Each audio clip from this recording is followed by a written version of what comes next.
Welcome to Kenton's videos. Enjoy the video. You start by importing your video and the music track into Alight Motion. Make sure the clip and audio are visible on the timeline. Once added, set the project frame rate to 30 or 60 FPS to keep timing precise, because frame rate affects beat alignment. Next, scrub the audio and mark the exact timestamp where the first beat or vocal hit occurs, and create a short cut or split there so you have a clean anchor to work from. Now, zoom the timeline in until you can see 1/4 or 1/8 second increments. This allows fine placement, and you will thank yourself later. Play the track and add markers at every strong beat or vocal cue.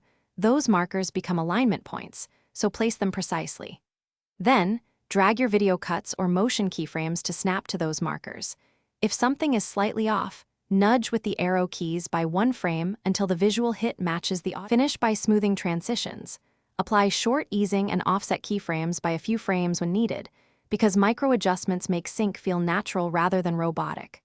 Once done, preview the entire sequence at normal speed and then at 50% to catch subtle mismatches.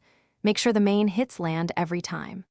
Finally, export a short test file. If you notice drift, adjust the audio tempo slightly or shift repeated cuts, and re-export until the sync holds perfectly.